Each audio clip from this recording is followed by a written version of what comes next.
Property Committee meeting on Wednesday the 4th of November.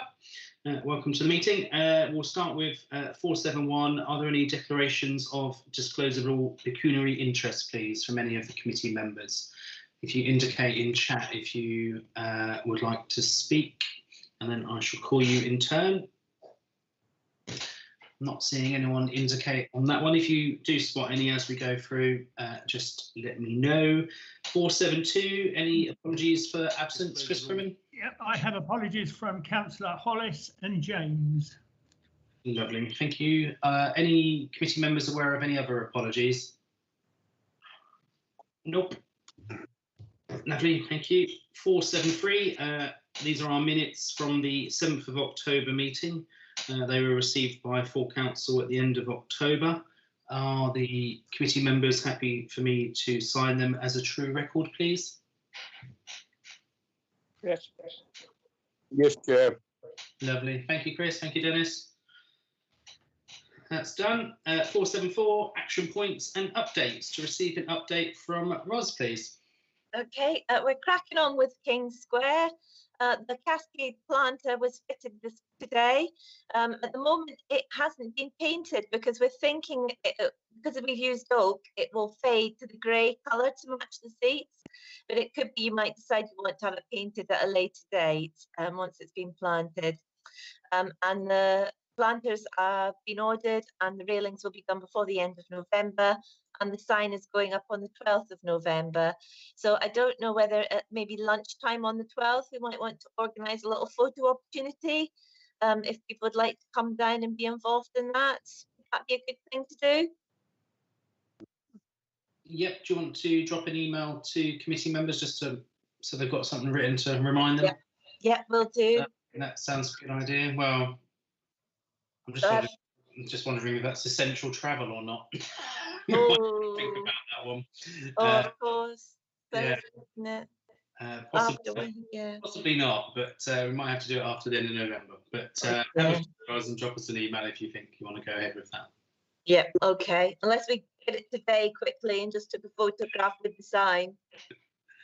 Yeah, well, yeah, there could be a photo of the sign when it goes up. Okay. You don't need us to ruin the photo. So we submitted our application for the Guildhall cupolas to Historic England, and they've come back to us and they've asked us to split it into two because I applied for the development and the restoration in one grant.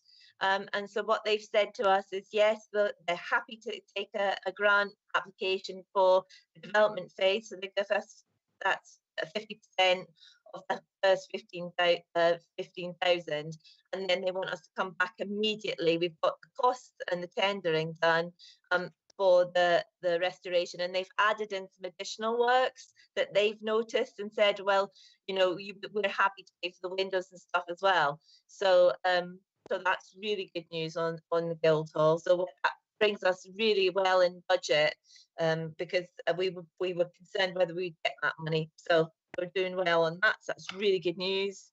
The notice boards have been cleaned and the new inserts installed. Roger put the plastic on the front instead of the back, so he said he would change it for me, but I haven't checked to see if he's done that yet. And the riverside bins should be installed this week, but they have got slightly hijacked in the fact that the Thomas King building has started. They came down today and started to plan that out, and the statue is being scaffolded tomorrow and they're going to start gilding now. That's great. That'll be done by February, ready for I've also taken some pictures and sent those off to stonemasons to get some quotes for the plinth.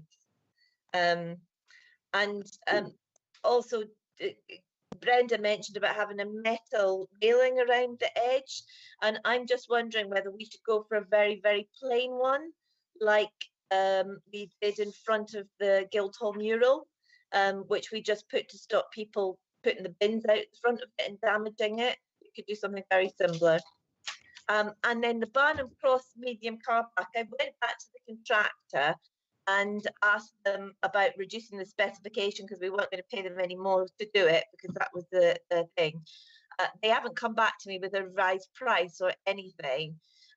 So I'm just wondering whether councils want to continue with that project, or whether we might want to look at deploying that money to maybe some of the riverside projects, the fish pass and things. I just wondered what council's thoughts were on that. Shall I carry on pursuing Deep Barnham Cross car park, or shall we, because they've changed the specification, withdraw it and look at spending that money elsewhere? Okay. Hands up from Dave, please. Yeah, hi, thank you, Chair. On the medium car park, I'm quite happy for us not to do much there, but I think it would be quite good to have the barriers put up to stop traveller incursions. Maybe we need to look at that, but we could use the money for other things. If I think when we had a meeting recently, I think Mark said that he didn't feel it was totally necessary to refurbish that car park. It was in reasonable condition. But that's my thoughts. Have you got an easy split, Ros, on the cost of the barriers versus the cost of the tarmac? I certainly could do that, and I think that would be a significant saving, so that maybe you could do half and half. So I'm happy to go back to them and negotiate that. I don't know how other members feel, but I think Dave's got a valid point there, that the primary reason for upgrading the car parks was to prevent traveller incursions. So if we could achieve that, that would be a good idea. But how do other people feel? Are you physically waving your hand, Mike? Yeah, sorry about that. I can't seem to get onto the chat box to put 8 p.m. Okay. So I'm waving instead. I agree with the comment you just made, and with what the previous comment from Dave. So the priority is to get the gate on, and would like to see money spent on where I think the real development in the town is taking place, which is along the river, including at last getting the fish pass issue sorted. So I'm in favour of diverting funds. Okay. Do any other members want to comment on that? I'm keen to get a consensus before, because we're sort of going back on what we've previously agreed. I'm just trying to see who else we've got today. Brenda and Dennis, did you have a view on what Rosa suggested there? Dennis, good idea. Yep, good. Brenda? No, that's fine. Yeah, Good. It's the way to go. Have I missed anyone? Roy, we've got Roy here. It's hard to flick between chat and participants, but Roy, did you have a view on that? Welcome to the meeting. Thank you. I was just trying to type in. Sorry for my lateness, but I had some IT problems getting on, we've got to stop them getting on there, especially if we're going to have a very, very wet winter that it looks like we're going to have, and we need to keep the place looking nice, don't we? Brilliant. Thanks for that, Roy. I think you've got a clear majority there in favour of prioritising the barriers, and then we can reassess in due course. Yeah, you haven't heard from Chris Harvey, Terry. Oh, sorry. That's my fault. I'm trying to this little mouse trick. It's difficult, yeah. What do you say, Chris? I wasn't. Yeah, I was quite happy to agree. I thought we heard some time ago that one of the outside contractors was going to help with some money towards redoing one of the Barnham Cross car parks when they'd finished their work. Is that true? Yes, they're basically Alfred Beatty, once they've done all their works, they're going to tarmac the car park we've already done. So we're going to have that done on a really high spec. So that'll be great. So that's not the middle one, though. That's not the middle one. No, that's just the big one that they're going to use. Okay. So that deals with the last bullet point on the action points. And the other one in relation to the statue, Ros. So we do this in turn and get the gilding done, get the quotes for the plinth, and then do it in stages. And because it's a question of priorities, and I think the gilding and the plinth is absolute priority there. And then we can talk about anything else we want to do to improve it. So we'll do it that way. Are there any other questions on any of Ros's updates? There's some really good bits and pieces moving forward, so it's some really good news. Anyone else want to comment? Yeah, I'll put my hand up again, but obviously my thing's not working properly. Sorry, the riverside bins, will they be baited with the access in the bottom for the rat poison, etc.? Oh, the new bins are not designed for baiting. Oh, well, that's not really a lot of use, then, is it? Sorry. Yeah. Cool. Well, we might Chair. pick that up. Is that Dennis? Yeah, just to say, I've been chucked out twice already. Like my old pub days getting chucked out. But are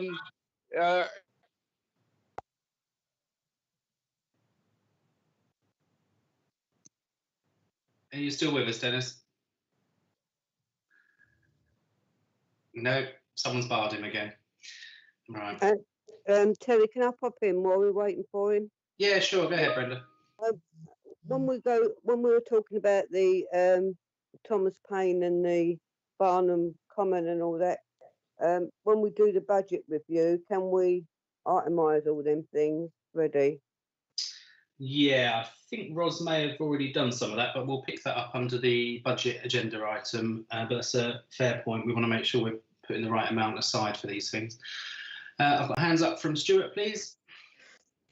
Thank you, Chair. Just based on Chris' point about the bins, is it something we ought to look to have as a matter of course? Anything Riverside bins should have baiting stations with them. Yep. We've got a separate agenda item to talk about vermin control later on. So if you want to make that point again later, Stuart, I think that'll be pertinent under that one. Okay, I'm going to move on. Thank Ros for that update. It's good. I assume Dennis has been chucked out and might be re-emitted at some point, obviously having technological issues again. I'm back again. I've been chucked out 3 times since the last time I tried to talk. If I touch anything on the tablet, it chucks me out. So I can't do hands up or anything, I'm afraid. So, but I am back. Just wait for the right opportune moment to let me know you want to speak, Dennis. Is there anything you wanted to add to what we've just been talking about? No, from what I heard, no, because I didn't hear much. Jolly good. All right, well, we're moving on. 475 is health and safety. I've got nothing particular to note. Ros, do you have anything under health and safety? Just to say that I've been putting off doing the asbestos reports for some of our buildings, but we really need to crack on and do those. So I'm just going to go in action those, get them all revised. Last time we did it was 2014, and they kind of recommend around every 5 years, unless you've had changes to the building. So that will come from the premises maintenance budget.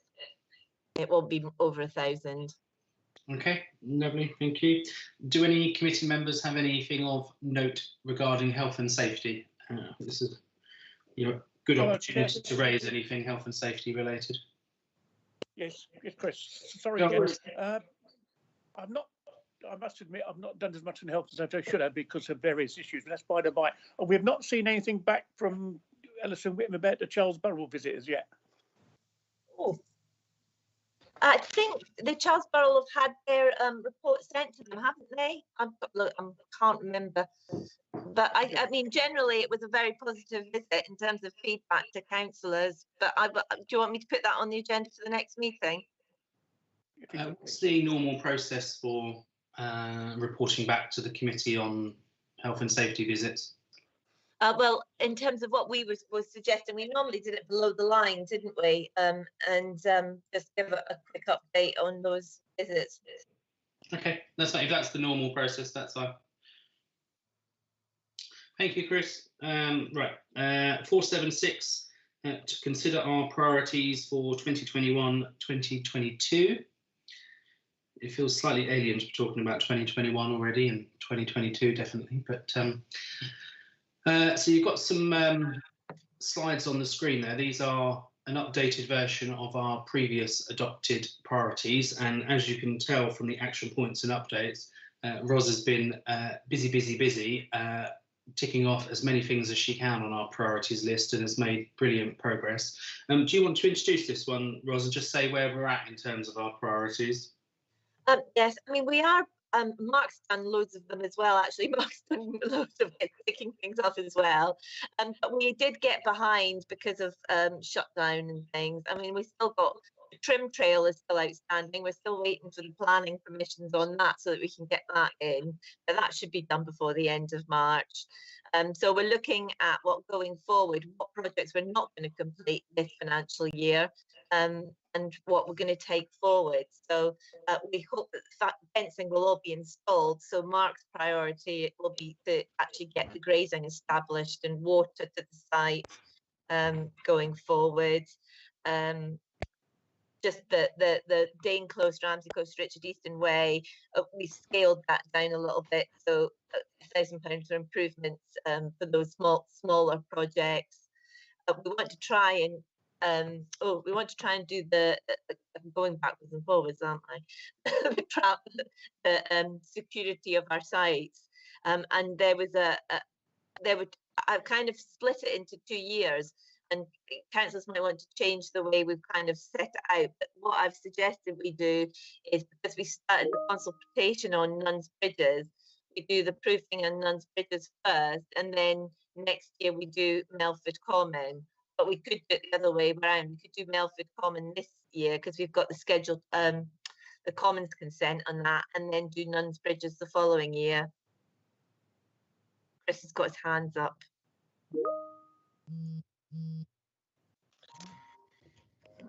Sorry, Chris. Did you have your hand up? No. No? Okay. Arts and Sculpture Trail, I think that'll be a big project for next year. And we want to carry on with that. And depending on when the fish passes, I haven't had a reply back from Ellis yet about whether it's going to be this financial year or next financial year. I'm assuming it's this financial year at the moment, because that's when they asked for money in the budget. But potentially the fish pass, because we want a bridge as well there for people. It's not just a fish pass. We've got to have that access point there that's accessible. And potentially there's the other bridge that needs replacing on the other side of Ford Meadow that really has pretty much had it. We're patching it now, but that needs replacing as well. Yeah, so we're working at the Environment Agency on the fish ladder, so that they're costed out, the FER. And then Anglia and Bloom, whether we have a real competition next year. We overspent on our planting this year, so because that's partly because Ivy Verde, the only bit that was more expensive than our previous contracts was the hanging baskets, and we've now gone into borders and other bits as well, borders and stuff. So we've potentially suggested we up the budget on that one. And then council properties, we all know about what we've been doing, so Guildhall will carry on, and we'll try and do those externals. And St Peter's, we're planning to go ahead and try and get that second bit forward. So we've tried not to be too dramatic about our priorities for this year. There are things people would like to add or take away? Yeah, just to add to that point, I sort of said to Ros, from a personal point of view, I would much rather us do less but do it very well than stretch ourselves too thinly. I think we've had so many things on our priorities list in the past, and obviously with Ros leaving us as well, there'll be even more importance to make sure we don't overstretch ourselves. So I'm keen not to see too much added, is my own personal view. But this is, your priorities as the ALP committee. So if you want to make comment on anything that's there, to change it, to add it, this is your opportunity to do so. I'm keen for us to get buy-in to the list of priorities as a committee. So does anyone have any observations or comments on what they see there? Dave, is that your hand up? Yeah. Yeah, just I was going through my mind was with the reorganisation of the committees, some of these things I think will not be our responsibility next year, will they? I think you're right there, Dave. I think you're right, there will be, because it'll have to go with the committees. But in a sense, it's probably we need to step. We're not there yet, are we? So we probably need to move. No, we need to probably be planning for the other committee. I think so. I'm just thinking that Terry didn't worry too much about us being over busy because. Well, I just thought, Dave, you've reduced the list even more. Thanks very much. Facetious. No, I think that's very. Yeah, I just wanted a clarification on that. But I thought that was the case. Thank you. Yeah, good valid point. Anyone else got any comments on those, please? I just realised as well that there's some bits that have fallen off. The last slide has gone missing, and the last slide was the St Peter's Tower and the roof. Then there was the improvements to the marketplace, and the Carnegie roof were on there as well. And of course, our small grants supporting community groups. So there was a slide missing, so I apologise. You should have had those though in terms of emailed separately as priorities. Yeah, I remember reading this one.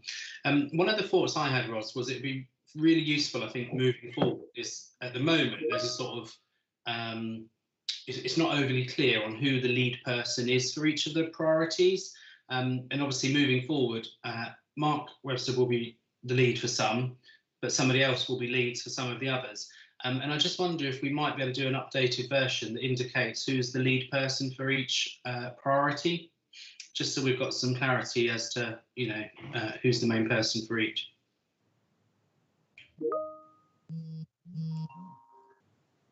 Does that sound okay?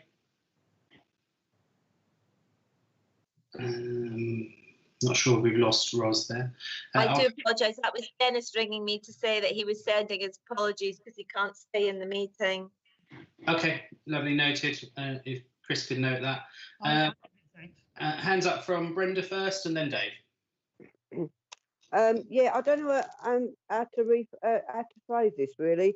What I would like to see is that the whole of the town centre and the riverside, where all our, it comes under maintenance really, but all our chairs and benches and lamp posts, which the ones that are ours, are all sort of like spruced up.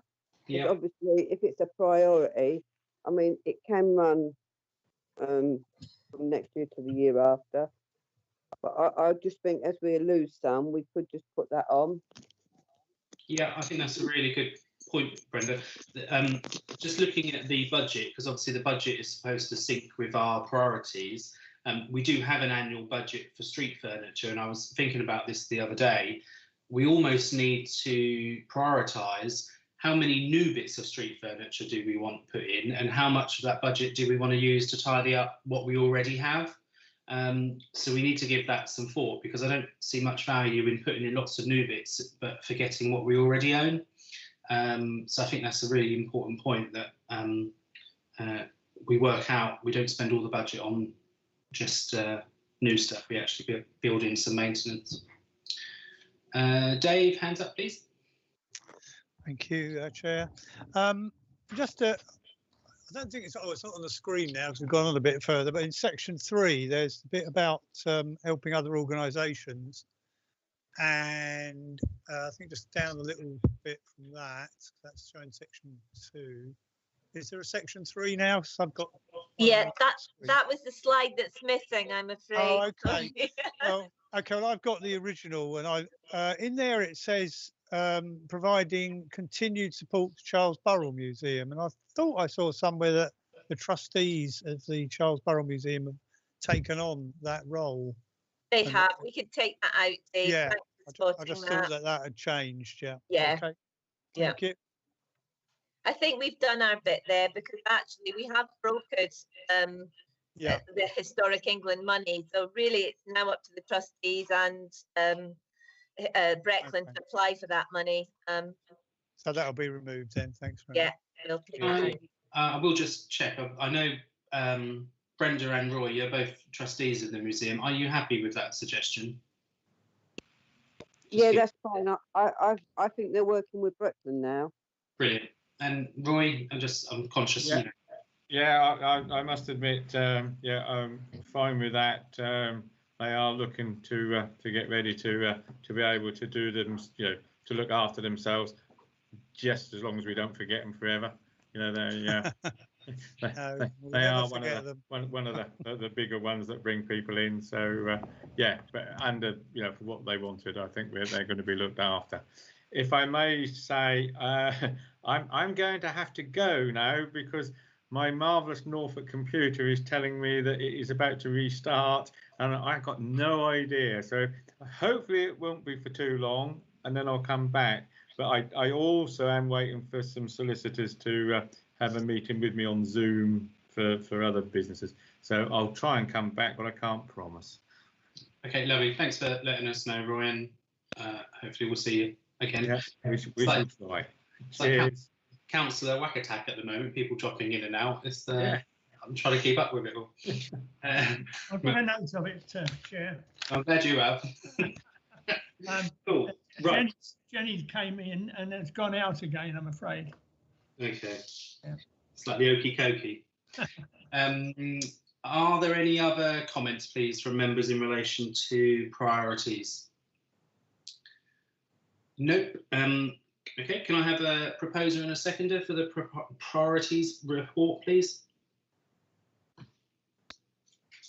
Happy to propose that, Dave. Thank you. Yeah, I'll second it.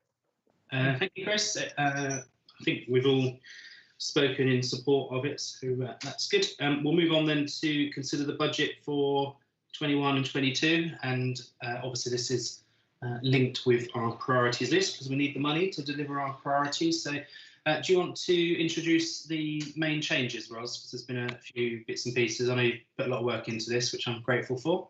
Yeah, I think the main thing in terms of income is that obviously our higher income from open spaces is going to be reduced for next year.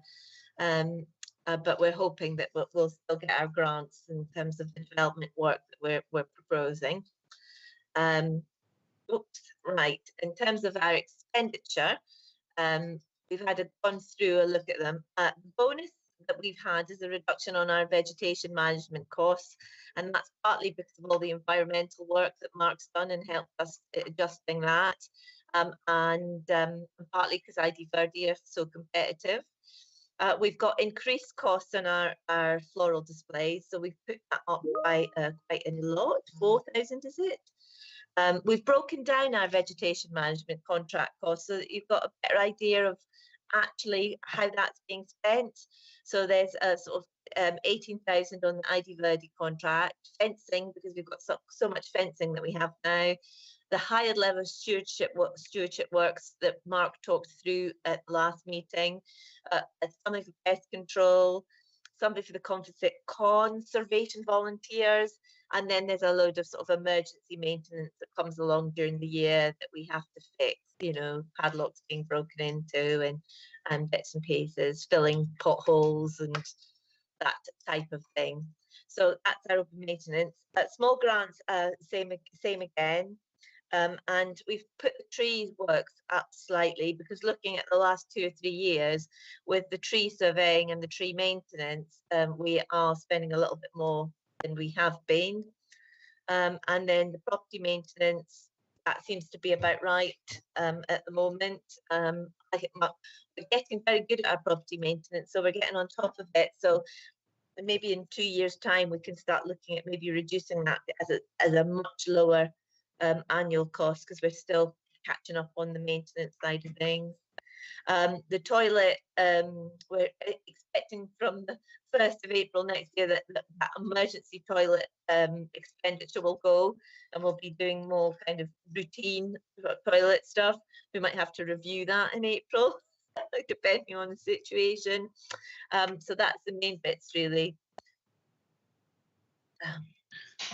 Okay, thank you, Ross. Has anyone got any questions or any comments on the budget, please? And that's our kind of operational budget bit of it. And then the next page is our projects budget, really. Okay, do you want to talk us through that one as well, Ross? Yeah, okay. Well, I think, you know, Alan and Tina have explained that we're going to be in very challenging circumstances next year in terms of finances due to loss of income and potentially changes in the precept.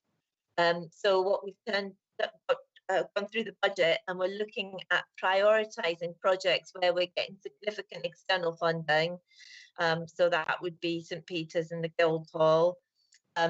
We probably will have to do some emergency works over the office area in the Carnegie Roof that's leaking significantly. The funding for the river side projects through the BFER, and that's the sculpture trail and the bridges that I've previously mentioned, and so that's match funded. And then we haven't got the money in this year's budget for the completion of the Thomas Paine plinth, but we'll see how we're doing towards the end of the financial year. But I will get all those quotes in before I go, so that you've got that to make a decision on. If we can't afford it in this year's budget, we're thinking put it in next year just to finish off that project. Okay, thank you. I haven't seen anyone else indicate, so a couple of points from me. I really like on the operational budget where you've split out the different aspects. Say, for example, open space maintenance. It's quite a big number, but you've actually broken it down, and I think that's really useful for councillors to see the different aspects that make up the overall pot. So I think that's really good. I'm just wondering, based on Brenda's point a little while ago about street furniture, whether we might want to split that one out as well and highlight a pot for new street furniture, but then also an amount for maintenance of existing stuff. I think it's really important we put money aside each year to maintain what we already have. How do you feel about that? Yeah, I think the majority of our street furniture budget, it does go on maintenance. We spend about 2,000 to 3,000 on bins every year, and then the rest of it we've been using just to paint the benches. Okay. And the other point is, I'm really keen for us to spend more money on the river corridor in Thetford. If you ask residents, they're very passionate about the river corridor, the river walks. I see that we've got 10 grand in the projects pot, which is primarily for the sculpture trail. But I would be quite keen to see something in the operational budget, ring fence for spending on the river, whether that be cutting back trees, clearing weeds, and generally improving the river corridor. So I'd be quite keen for us to put some money aside for that. I don't know how other members feel about that. But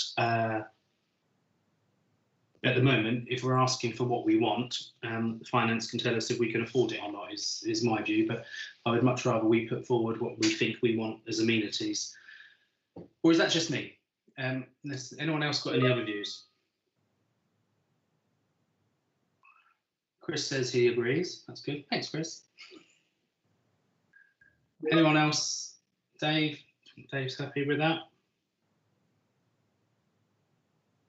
Okay. Well, I'm going to be bold and suggest, Ros, that at this stage we put 10 grand in the operational budget for river corridor work, and finance can tell us if we can afford it or not. I've got hands up from Stuart Wright, please. Sorry, Terry, I want to come in there. Yes, I'm supportive of the idea of allocating some funding to it. As we all know, a lot of the works along there is Breckland land. Obviously, we could do work, but also I would hope that any works we do will bring in Breckland funding in respect to that, because a lot of the stuff that we're looking at is really up near the swimming pool, the old swimming pool area, whereas you go downstream, it's more Breckland side. But yeah, I'm supportive of anything that tidies up town centre. So thank you. Thank you, Stuart. Yeah, I think that's a good point. If we want others to start putting money into the river in Thetford, we need to be prepared to put a bit of money in ourselves. That's part of my thinking. Let's leave us some money in from Breckland and elsewhere. How do we do? Yeah, I don't think the process. I thought at the last meeting that people were saying that finance doesn't do that kind of. The committees set their budget, and then it's full council kind of agrees the overall. So I guess it'll be you guys deciding at full council whether you can afford it once we get all the figures in, I guess. Yeah, I mean, how it's worked in the past is committees indicate their preference for a budget, finance collate them all, and obviously have a sort of overarching view of the whole situation, and basically makes a recommendation to full council, and then full council can chop and change at that point. That's been the process in the past, but I think if we say what we want at this stage, and then we can argue the toss in another forum if need be. Do you need a proposer and a seconder for that, Ros? Yes, I think so. Yeah, that'd be good. I'm happy to propose that we create an annual budget of 10k for river projects. If somebody would like to second. I'll Yeah, second that too. I will, Chris. Oh, Chris. That was David, was it? David, we've got that one. Yeah. Cool. Brenda, are you happy with that? I haven't heard from you on that one. So it's Chris, Dave and me that seem to be happy with that. Yeah, I wasn't sure. When you're saying the budget, do you mean like the maintenance budget? Or do you Yeah, mean- so it could be the money for the bridge that we know we need to repair. You know, those sorts of projects along the river. Yeah, as long as we, you know, because what we don't want to do is get to full council, and finance have looked at it, and then finance say, well, this means your precept will have to go up by so and so for all your committees, and then it's all got to come back to the committees again. So I'm just saying, if it's out of the budget we've already got, that'd be all right. Well, I was looking at this. The budget this financial year for amenities is £168,000. The budget which we can see at the moment is 146. So we're significantly lower anyway, what we're proposing compared to this current financial year. So yeah, I take your point. I think it's affordable, but we don't have the picture of the whole council at the moment. But at this stage, we need to say what we think we need, and they can tell us if we can afford it or not. Yeah, that's fine. We're putting our wish list in. Okay. Thanks, Brenda. Dave, you got your hand up? Yeah, thank you. I was just wondering how we present it. Would it be a sub-line under the open spaces maintenance, or would you want a completely separate line for it? No, I think the subline under that is most relevant, because I think, taking Brenda's point, what we're talking about is maintenance along the river. Yeah, corridor. yeah, that's what I was thinking. It's more maintenance. So I think, you know, under that line would be most relevant. Okay. I mean, last year we spent, you know, closer to over 50k on open space maintenance. So, you know, we're basically putting the savings we've got in through the contract into doing some more maintenance work. So that balances out, in my view. Can you, Chair, I wonder if you can give me the nominal code for that. Is that 8465, is it? 5450. 5450, thank you very much. Cool, so that's been proposed and seconded. Does anyone want to record their vote against that, or is everybody happy? Happy, thank you. Yeah, all agreed. Agreed, lovely, shout otherwise. Right, is there anything else you need, Ros, in relation to the budget from us? Nope. Did you actually proposer and seconder for the budget in the whole? Yes, good point. I'm happy to propose the budget as presented, plus the amendment that we've just made. Somebody happy to second? I'll second. Cannon. Lovely, cheers. Okay, moving on to 478 Countryside Officers Report. I think we've got Mark Webster with us. Welcome, Mark. Yeah. Would you like to introduce your... We've got a yes. Can you hear me? Or I have been finding you've been all cutting out during the meeting so far. So I hope you can hear me at the moment. Yeah, we can hear you. Well, I can certainly hear you. I don't know about other people. Yeah, I can hear you fine. Fingers crossed then. Have we got the slides, the relevant slides up there, Ros? At the moment, I can see a play part. I am just looking for them. Can you hear If me? not, I have got it available on Yeah, Mark, could you do it from yours? Because I'm my laptop. But I might better to do it from mine. I'm just probably, although I can try and take control now and see if that will allow me, and then I will make you a presenter. I will make you a presenter if you're not already. Well, I'm going to try the take control button and see if it will let me. Is it going to let me share screen? I wonder if Ros has to jump out for a minute or two. Probably. I'm making you a presenter, Mark. Unfortunately, so right. Right, you're now a presenter. Fingers crossed. Okay, super. Right, well, it's still not letting me share screen, unfortunately, at the moment. Oh, let's try. Here we go. Right, starting with. Okay, super. Can everyone see the countryside officers report 1st of October? Yes, Which thank is you. obviously the wrong date. But, can everyone Yes. see my screen now? Nice picture of Ford and Lady Gentle Meadow. Super. Yeah, just to go through things that have been happening. The water buffalo have been and gone and done their job, so that's been sort of nicely grazed. Very popular as usual. We have been sort of having to keep sort of propping the fence up there, sort of just to make sure they stay where they should. And we've also put in, as the picture shows, a little bit of a cordwood path in the most boggy area so that people can get back into that main paddock without wellies. Yeah, we didn't actually get anything done on the London plane trees as yet, but that's in part of the tree report that we get from our consultants. So I'm sure that'll be done in due course. Yeah, so that's fine. We did have a caravan in the middle car park, bearing in mind what we were saying earlier. I mean, it's not clear why exactly it was there and why it later turned up at Nuns Bridges, but we served the notice on it and it was moved without further ado. Hopefully people may have seen on Facebook, we had a tree donated by Sylvia and Colin Arms, which is really nice, and it's sitting in the corner of Lady Gentle Meadow, so thanks to Roger and Nick for planting that. One down, 2,999 to go, but that's quite a nice feature tree for that site. ID Verdi, we have had a nice meeting with them, and that was, I think, broadly very positive. Catching up on some of the things that have got missed over the summer due to COVID restrictions and other reasons. So that was really useful for them, and everything seems to be working pretty well now. And I'll be basically giving a ring once a month just to check on we'll put together a document which will say what's supposed to be done each month and just making sure that it is all happening. Now I've actually got an update on these quotes for the habitat works at Barn Cross Common. Are you happy for me to go ahead and look at the new figures, Chair, and then discuss that now? Yes, I am, Mark. Okay,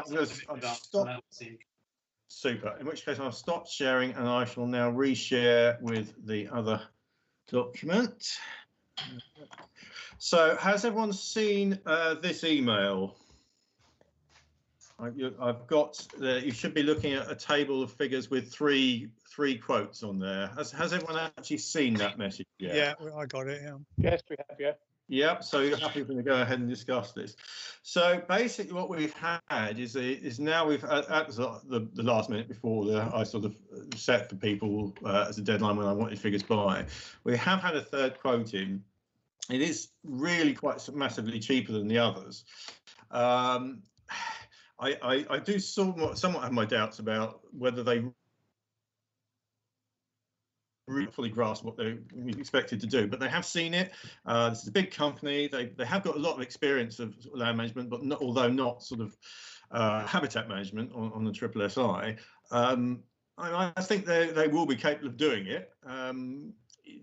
As I said, it is a bit of a new one for them, a little bit outside their usual sort of comfort zone, I suppose. But you know, I have seen that they can get the equipment in when they need it. So, and I have been around the site with them, looking at it. So, you know, I do think there's every reason to believe that they will be able to deliver it. Well, Chair, are you happy now and for the discussion on that before we move on to the rest of the report, or do you want me to come back to this? Well, I've got a hands up, so I'll just take that in a second. Just to refresh members' memory, this is the conversation we had last month, and Mark put up the maps of Barnham Common and the different shaded areas, and we did give it quite a good freshing out last month. So Mark's gone away and done what we asked and got the quotes, which is what's being presented. So just to recap. Roy, I've got hands up from you, please. Thank you, Chair. So everybody knows I'm back again, but I don't know for how long. I was going to say to Mark, is it a possibility that these people are looking at a lost leader to get in with town council, and it might be something that we should be looking to take advantage of, because next time they'll probably be up there with the rest of them? I don't know whether it's appropriate to sort of reveal who's who here. I mean, this isn't a tender process, it's getting 3 quotes. I've sort of have been quite coy about who's who. I'm not sure I can really answer that question without sort of potentially giving the game away. Possibly they might wish to sort of be doing us a favour in that sense. As I said, I'm not sure they're quite aware how much work is entailed in some of these things, and I do suspect they have a sort of a potential. Again, I'm not sure how I can say on this and what I can sort of add, but I do think they will be capable of doing it, and would probably be worth trying. I've got a bad network quality sign, so I'm afraid I might be able. You might be losing me shortly, but it is possible that they are able to do things more cheaply because of their sort of scale, and as you say, their infrastructure to a certain extent. So yes, I suppose is the short answer to your question. There may be something in that. Get into, but thank you for answering that. I'm just wondering, Mark, if there's an opportunity to sort of test the water a bit with them. So I hear what you're saying. Perhaps we could give them a go for half of the job, and if you're happy with them, get them in for the other half, or how you think it's best to manage it. Yeah, I think we could sort of, monitor them as they go along, and we could say to them, we'd definitely like you to do the bit you've quoted for, and we'd like you to bear in mind now to have have the time and people available successfully. The other 2 bits, are available for you, and that would certainly mean that they had a sort of course a good incentive to do well on the first bit, and it would be more likely, I think, to get all the infrastructure in place and make sure that we they do have what's needed to do the job. So yeah, that seems certainly very suitable for me. I'm certainly very keen to do as much of this as we can, as soon as we can. That will certainly be very good for England, and would certainly be very handy when it comes to sort of future fundraising, our ability to raise funds in future for this from both central government under any new sort of land management schemes or from other sources. So yeah, I think my personal feeling is, although I to a certain extent I'd be quite keen to go with someone we know will definitely do that job, or because they've got experience of doing that job, I would probably be inclined, given it's so much cheaper and we can get so much more done, to and as you say, to say, well, the first bit's definitely yours, and if you do well on that, please carry on with more of the same within this same year. As you said, Chair, the 13,000 has been agreed at the last meeting. I think it'd be a really super opportunity to get a really sort of good difference made. So I'm certainly very happy to use Company 3, and still with Company 1 for the harrowing, because they're actually still cheaper at that, and why we went with quotes rather than the tender process, because we did think that different jobs by different companies would give us a better deal. Well, you've proven that's the case, and that's why it's always good to shop around. So it's really encouraging. I mean, my view is we've set aside that amount of money, and I think it's ring-fenced specifically for this sort of thing anyway. So as you say, we might as well get as much done as we can within the budget, and you're achieving a lot for the budget. So happy days. Yeah. Sometimes these things work out nicely. Okay. You've got your recommendation worded on the screen there, which is basically to go with Company 3 for the first 2 as highlighted, and the different company for the harrowing is the short answer to that. Are you happy with the recommendation as written there?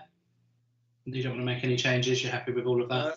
No, so recommendation, the option 2 there, basically, yeah. So yeah, as suggested, to go ahead with asking them to do the first bit as we asked, and then but with the, you know, successfully completed to do the next 2 bits within this, you know, before March, basically before the end of March.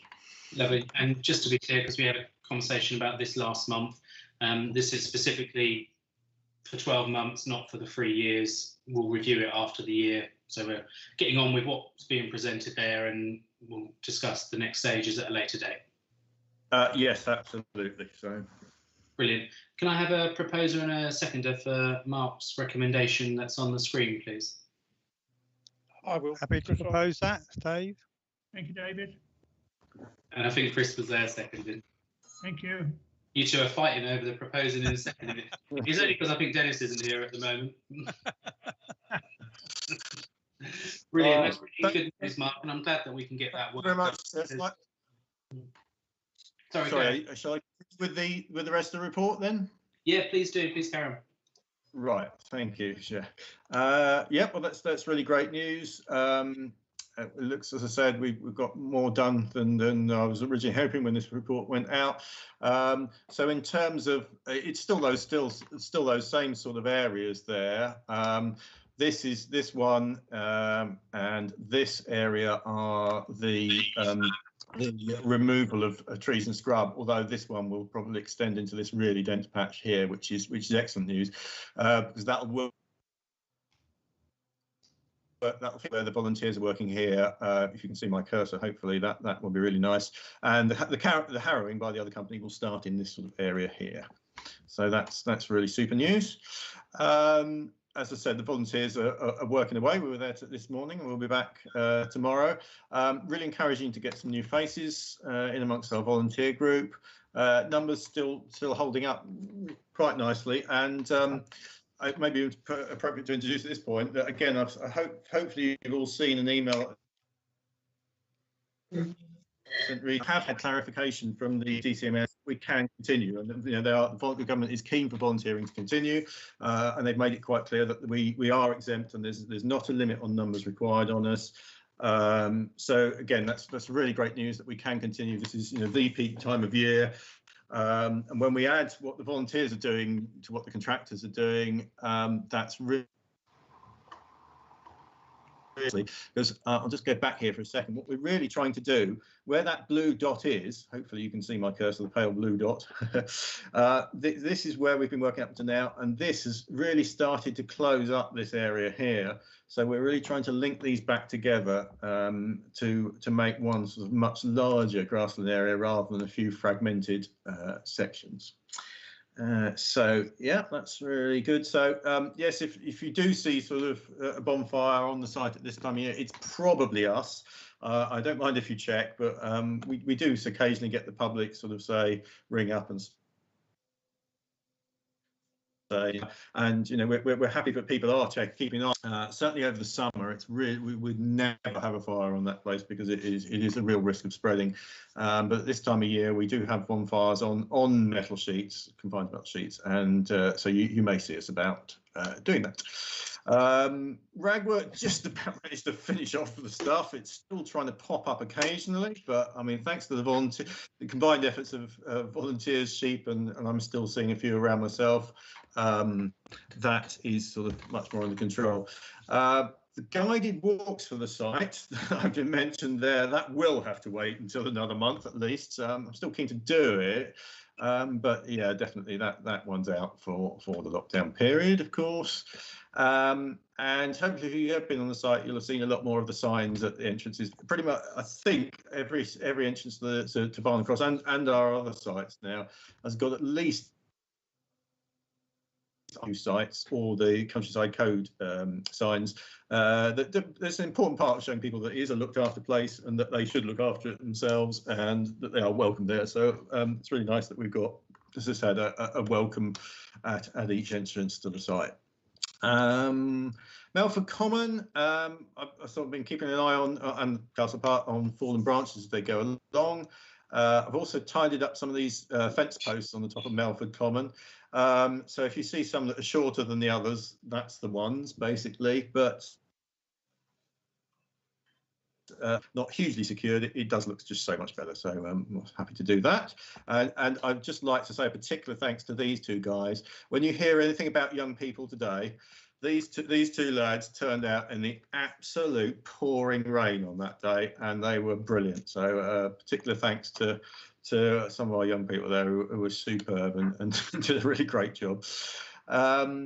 Ramsey Close, we did have an incident of vandalism reported. It wasn't actually sort of as bad as that might sound. What had been happening is that if you can see the two pictures here, the canes that we used to help plant the trees with, some people had sort of been using them, and if you have a look at the top of the bottom picture there, they've been kind of making quite interesting things out of them. So I'm sort of quite, I mean, it's annoying, of course, but I'm quite keen that sort of young people, kids are actually using the site and are having fun and being creative. So I kind of left them a spare pile of canes to have fun with. So it'd be interesting to see what they create out of that. It was really good that I was able to go there the next day after it was reported. I actually met the neighbour who saw it on site, and we dealt with it quickly. So that's really good. Another great to say about Pine Close, Dane Close. We did. I do sort of, again, just pop round every now and then. I managed to get, and I always, I have a background in the waste industry, and it's always a matter of absolute delight to me when you find a fly tip with evidence of address. So I was able to report that to Brecklem for enforcement action, and unfortunately you don't sort of hear back when they've actually done. That's gone to Brecklem for enforcement, so somebody is going to have to account for their actions in dumping a load of waste there. So really delighted when I do get that. So it's just worth bearing in mind, actually, if you do see a fly tip on any of our sites, the best thing to do is not to actually remove it, but just give us a shout.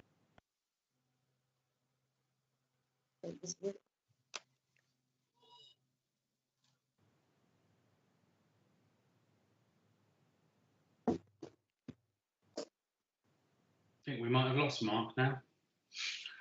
He was persevering through. Are you still there, Mark?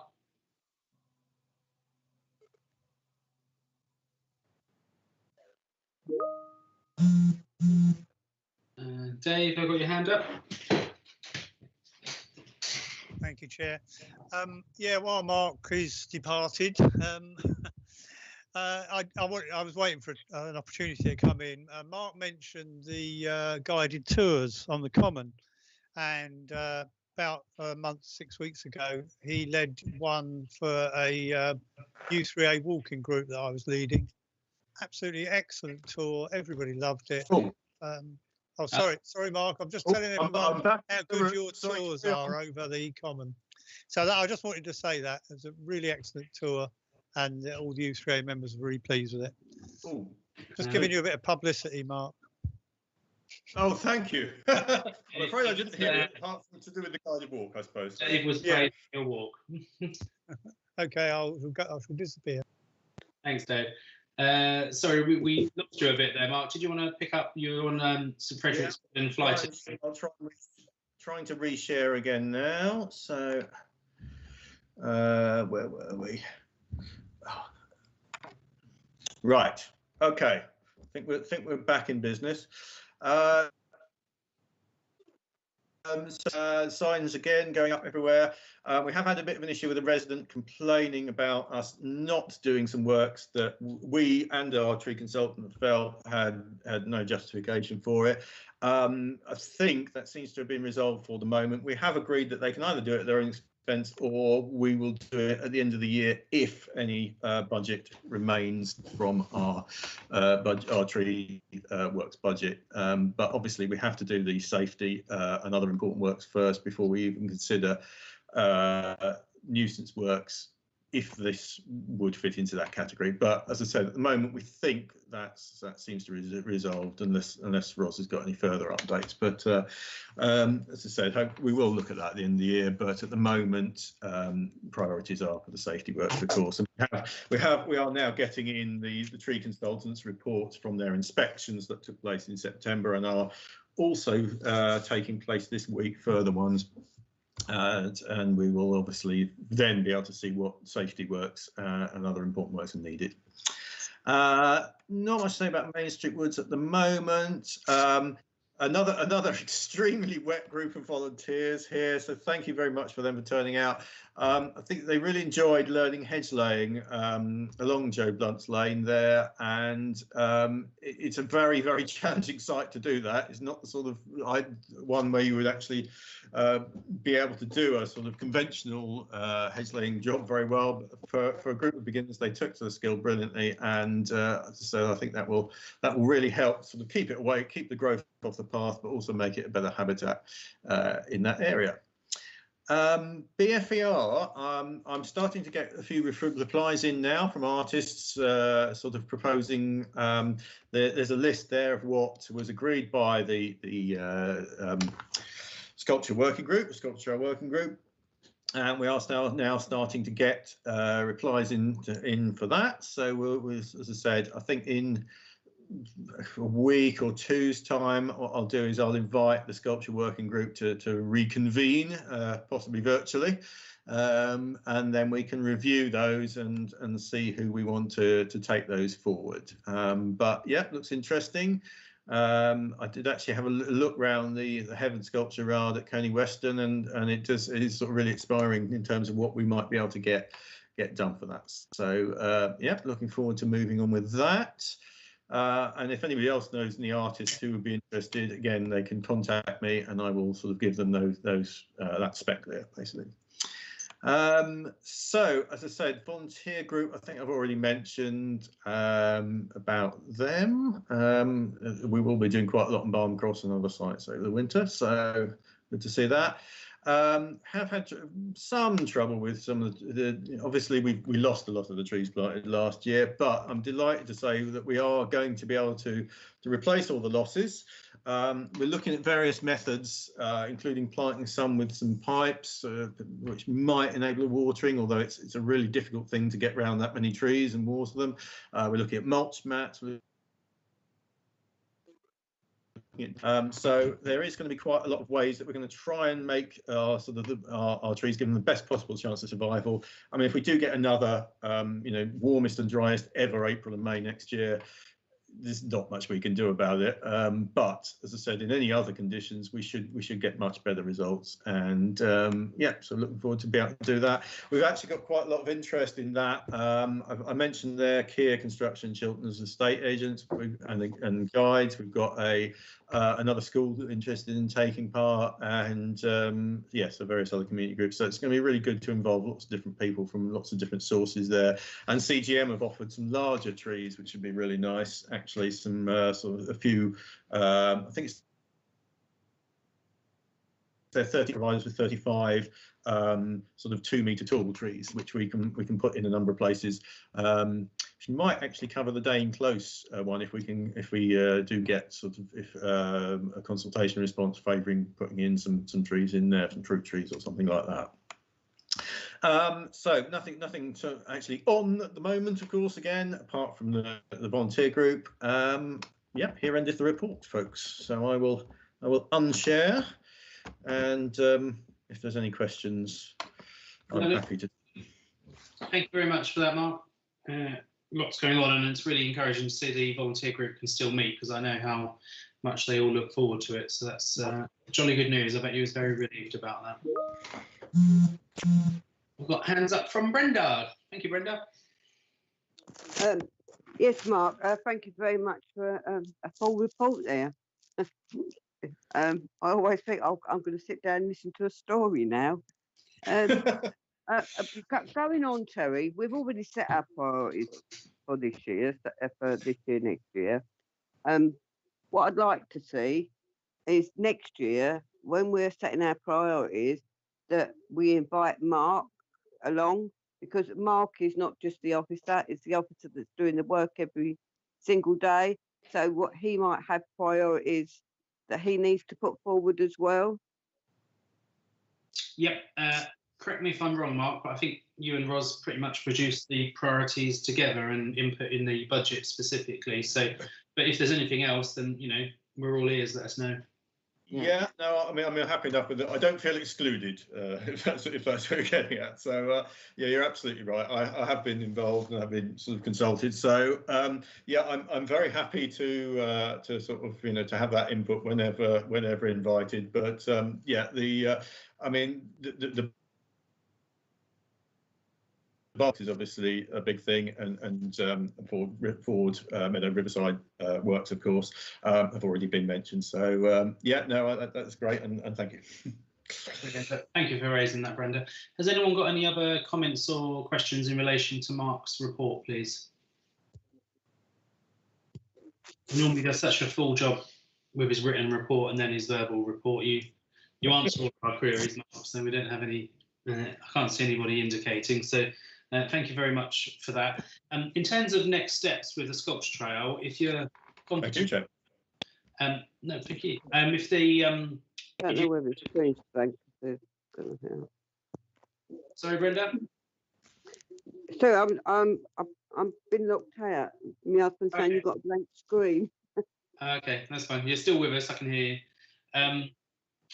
I'm just thinking of when we bring the Sculpture Trail back to the ALP committee, if we're going to have a subcommittee meeting, are you confident that we can have an update for December, or is it best to sort of table that in for January, do you think? Yes, I mean, I suppose if we were to, it could be for December. So if we're going to have an update for December, based on a working group meeting before that, clearly it would have to be a virtual one. So shall I just basically ask those members of the working group for potential dates for sort of a couple of weeks from now, something like that?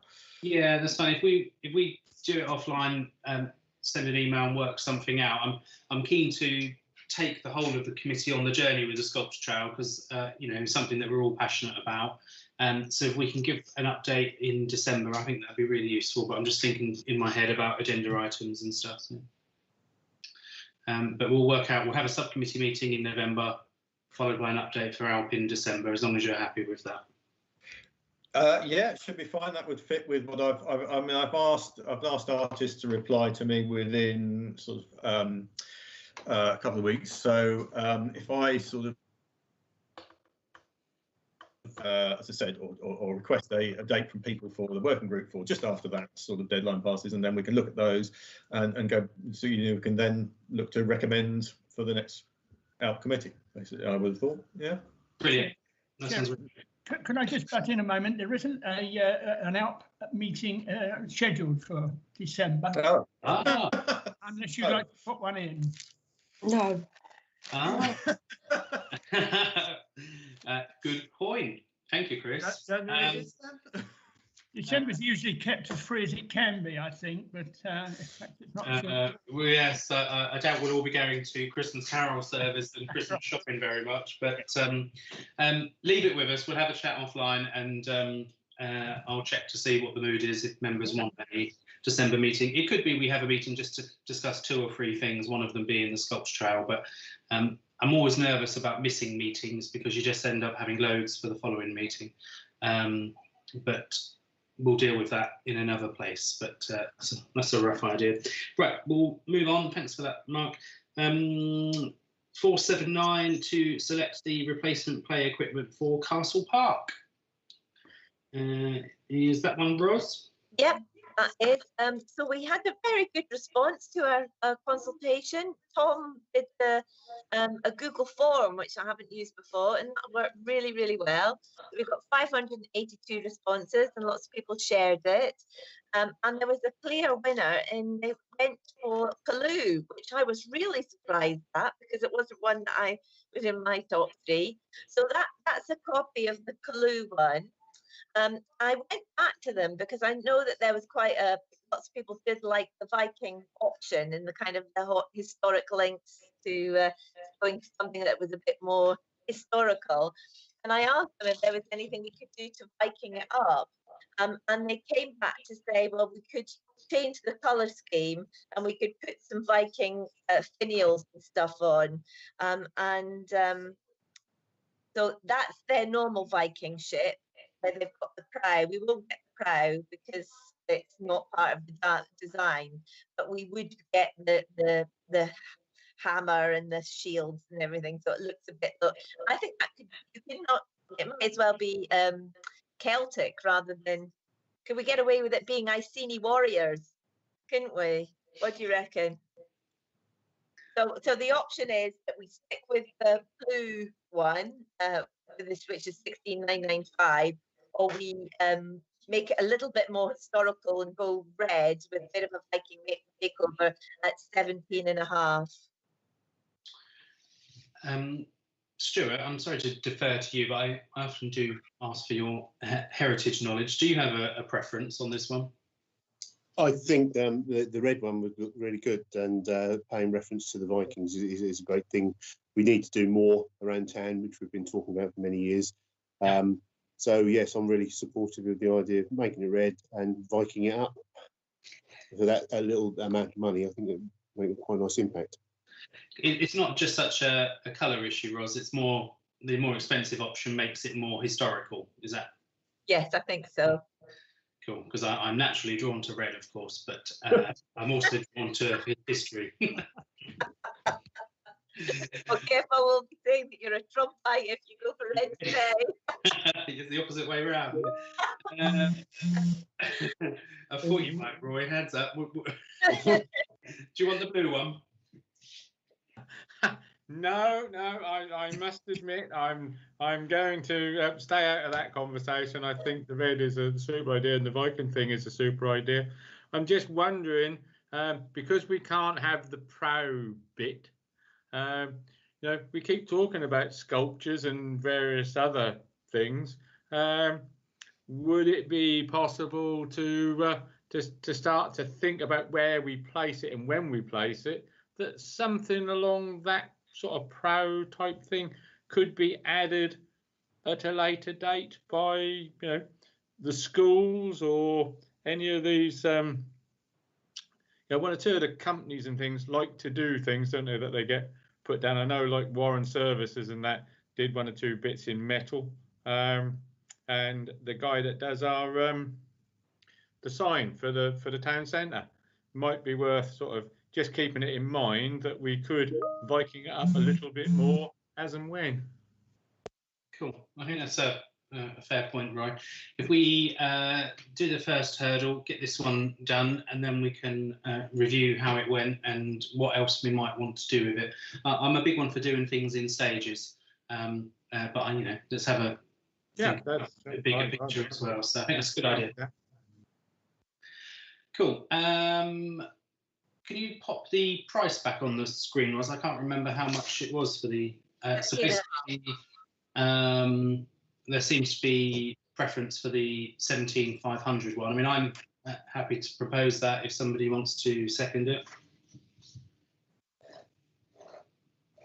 I'll second it. That. Thank you, Brenda. You were marginally quicker. I was leaving a space for Chris, but he didn't get in, did he? Pictures of post. I didn't want to be accused of being greedy, to be fair. We're just checking you're still here. Right, so Roy's happy. Just trying to have a look. I'm happy. I think you've got. Do you want us to vote on that, Ros? Seeing as it's. Yeah, for that amount of money, I think so. Yeah, I was thinking so. Just so if members could just indicate if you're happy in the chat box with that's been proposed and seconded for that option, just so Ros has got it a written record.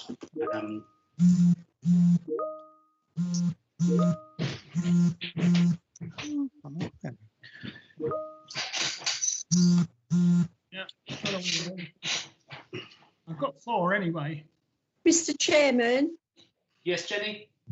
I'm sorry, I daren't touch anything because I've not broken out for a while. I could hear Mark's presentation, which was very good, Mark. Thank you.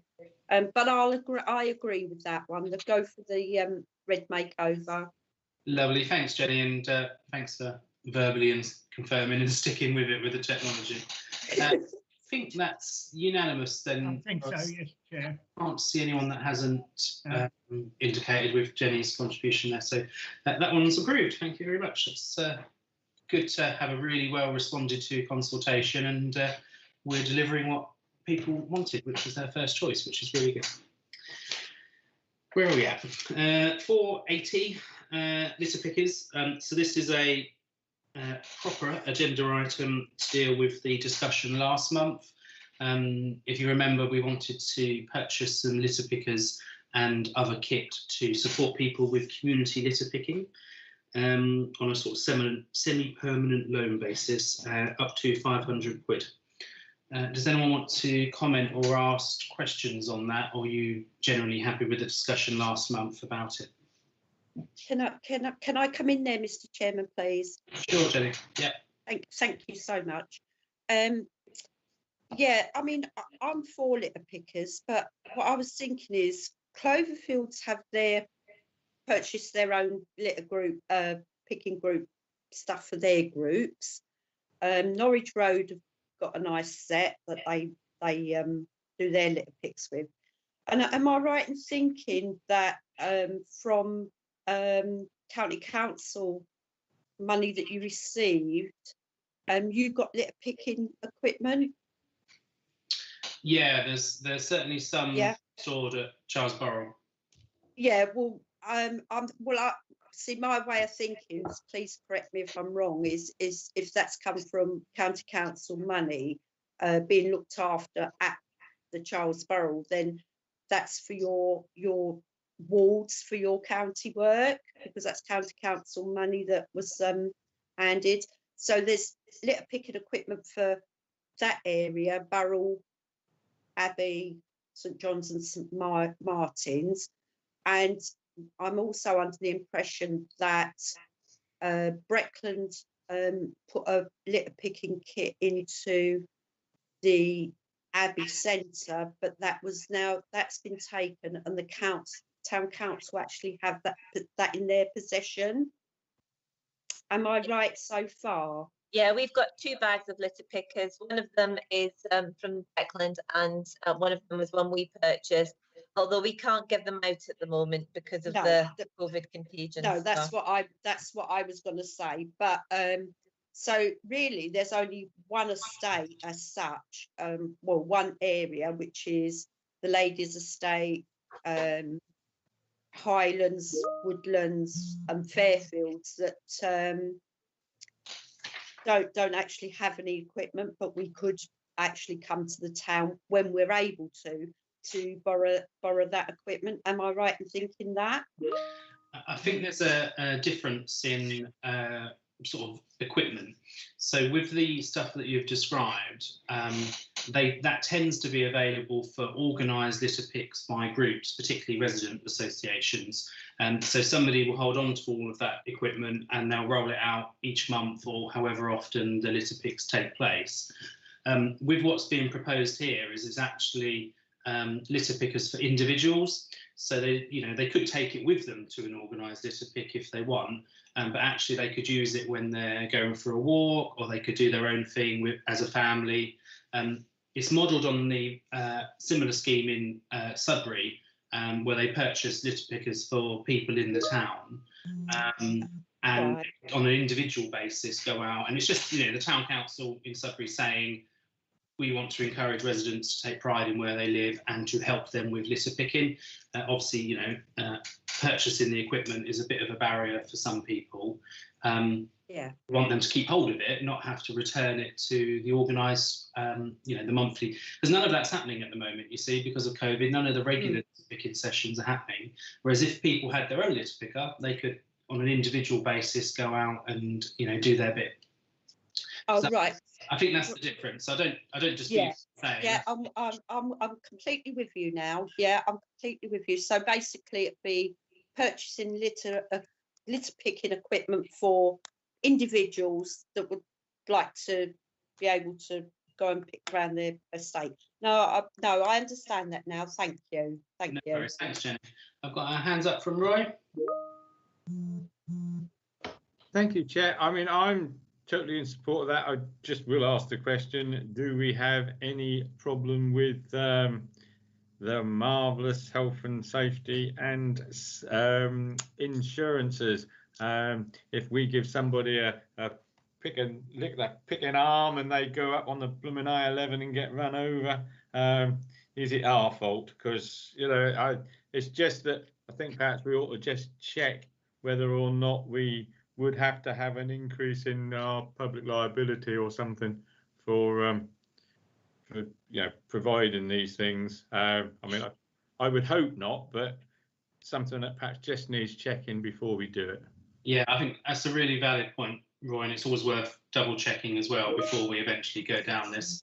But the way Sudbury do it is you have to fill in a form, and basically it's a disclaimer, and it says, you know, we don't give you this without you filling in the disclaimer, and that says that you're responsible for your own actions, and covers the sort of health and safety point of view. But I think we'll make a note of that in the minutes to double check that. But that's certainly how other towns do it, and you know, they've given out quite a bit by now. So yeah, my only worry with that is that I know that Sudbury, they are responsible, and it's theirs or it's the district council's land everywhere in Sudbury, because they don't seem to own anything or do anything. And I'm just wondering with us, where everything is 3-tiered, you've got to be a little bit careful and just make sure that you know, we point out that highways is a dangerous place. yeah, I think that makes sense. Ros has put in the chat something that she did suggest the other day, and I promptly forgot, so sorry about that, Ros. But one of Ros's suggestions was that any families wanting to do this, they complete a training session with Mark Webster, because obviously the conservation volunteers, similar principle, there's a risk involved. Mark can give them a quick tutorial about health and safety, don't pick up X, Y, and Z, and that sort of thing. So I think that's a good suggestion from Ros there. Yeah, I would go along with that. I think if we add that into that, then I would be more than happy to support it. Brilliant. Thanks, Roy. Thanks for reminding me of that, Ros. And she said you'll have to check with Mark. Sorry, Mark. It's Mark's to-do list, but in a way that will be good if people want to consider it checked. Yeah, I mean, yeah, there are basically, as you've been saying, two options. Either you hand them out, and you make it clear that they are not registered volunteers, that they're acting on their own initiative and are entirely on their own, or you do give them some training, and you do sort of register them basically, that who gets the thing, and you say, well, you can't act until you are, you know, made aware of the risks. And brilliant. It looks, yeah, either of those are possible basically. Brilliant. So it looks as if people are generally happy with that, Mark, and you're probably best placed to take this forward. So do you want to give a little bit of thought to the health and safety and sort of take it forward for us? Yeah, so we can write up a kind of, as you said, a risk assessment document that we can basically go through with people, and then we can sign them up, and they can go forth suitably prepared. Lovely, thank you. So we've had a discussion about that. If we have a proposer and a seconder for that one, please, to adopt the recommendation. Yeah, I don't mind proposing that, as long as it's go forth prepared, not go forth and multiply. Thank you, Roy. I'd second that. Jenny seconding. Thank you. Yeah. We don't want the litter to multiply, Roy. Can I just come in, please, Mr. Chairman? Yeah, sorry, Brenda, I missed you there. Yeah, with the litter pickers, I don't think we need to be the responsible people. We are donating them litter picks because, as we say, we're the hard to find. Yeah, a little bit of how you use them and where not to pick and what not to pick is ideal to give out, but I don't think we don't want the responsibility for them. Yeah, that's basically, yeah, that's what Mark Yeah, said. yeah. I know Mark said, oh, we register them and all that, but we're not going to take responsibility. They're doing it under their good neighbour. Well, could I come back on that, Chair? Yeah, sure. Yeah, I do need to be clear about which of the two options you're picking. You either, if you pardon the expression, you either do simply say this is a litter picker that you can take, and we're not responsible for your actions, and please sign the form to say so, or you do offer people training, and then you are by definition taking a certain amount of responsibility for what they do and where they do it. So yes, we probably would need to be clear about making sure that they know that they must have the landowner's permission on our own land. That could be, issued by us, obviously. Another land they would need to ask the landowner. So there are two, as I said, there are two definite models where you either are not taking responsibility or you are sort of running this to a certain extent in-house, which does have a burden of time on staff, which we shouldn't be ignored. And but it would need to be done properly if we're going to do it in that way. Or, as I said, you could potentially just simply hand things out and say, and make that clear. So, as I said, there are two different options here, and you can't really fudge it. You do need to choose one or the other, I'd say. Okay, noted. I've got hands up from Dave. Yeah, thank you, Chair.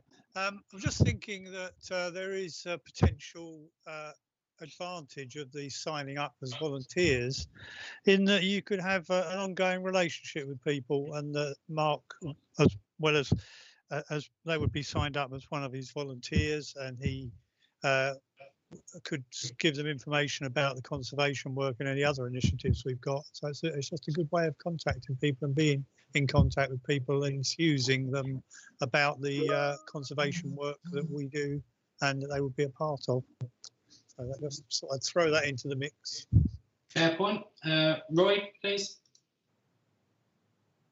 Yeah, I really agree with what Dave said there, and to be honest, I know that you're very keen on. Mark said about, he has a little bit of waste management experience. Now that'd be something else that would be nice, because you and I both know the only way to stop fly tipping is by education. And if you're going to get these people who are going to litter pick, if they are told a little bit that, if they see boxes or whatever, how to report it either back to us or whatever, and just make it into something. And that would be something that we could actually get out in the town and publicise the fact that, we are a community and we're using all of these things to prevent, the litter picking and make it something that is a really good community system.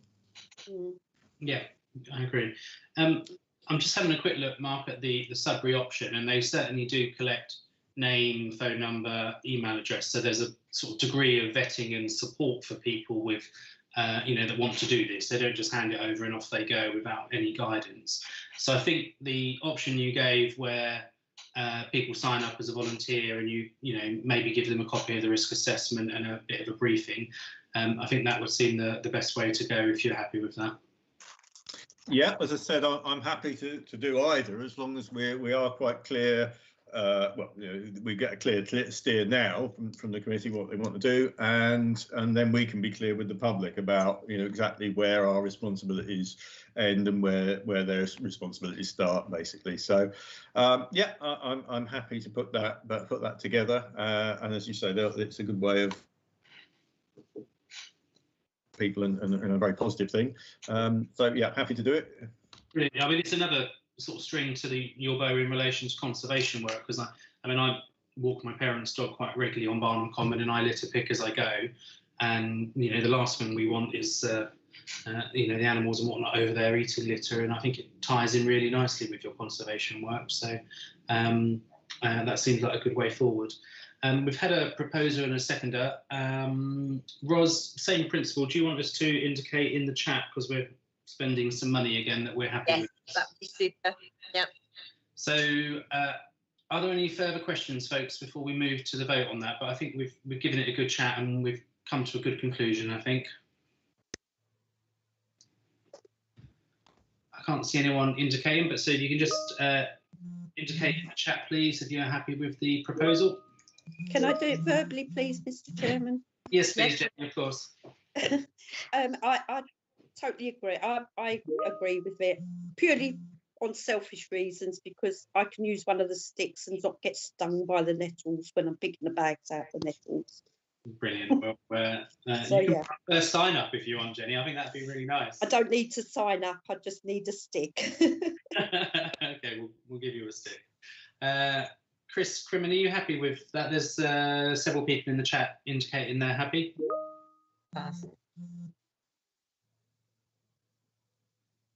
Yep, that looks good. We've got everyone there. Yeah, I think everyone's commented. Thank you all very much for that. I'm just going to juggle a couple of these round because Stuart Wright's got to go soon and he's asked for a specific agenda item, which is 483. So I'll ask you to just introduce that one now, please, Stuart. Yes, I think my people are aware of my idea that we provide some accessible entrance to the British Legion, mainly because it's our building and the work's going outside the Guildhall. It seemed the ideal opportunity to do something in keeping at the same time. Obviously, when we did the refurb of the Legion, we forgot to do any accessible entrance to it. I did try to get it put onto the tender for the Guildhall ramp, but we missed that. And now I just think that with the contractor on site, it would be a sensible time to do something both for a cost-effective way, but also to have something in keeping with what's going on outside the Guildhall. Irrespective of who uses the Legion in the future, an accessible entrance to that building will be make it more marketable. So I think to say that they want to do it as part of the marketplace consultations, but I think we just missed the boat a bit if we wait till that.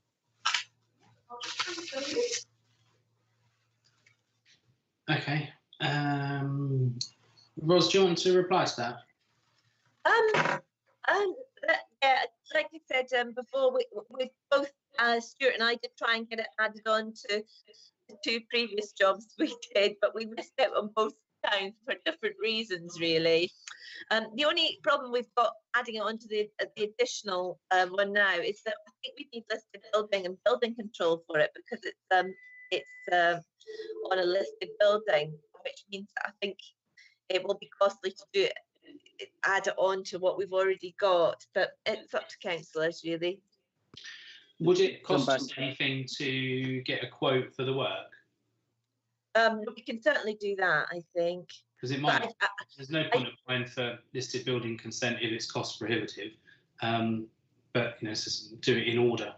But we need to get the listed building officer to have a look to really and just say if they're happy to. And then you've got to get the drawings and everything done properly because we've tried to do it with our own sketches. I've tried a few times, but they won't have it. It's got to be done by an architect. Okay, Stuart, do you want to reply? Yeah, I just think there's 2 issues there. Listed building consent is something that I think would go through. We've had chats with Andrew Gate in the past about this, and if you're doing something in keeping, that should go through. The building control aspect is something we need to have a chat with building control because not only do you have the 1 in 12 issue of the slope, but also because you're going up to on a platform, you need to provide a flat area before you come down the other side effectively.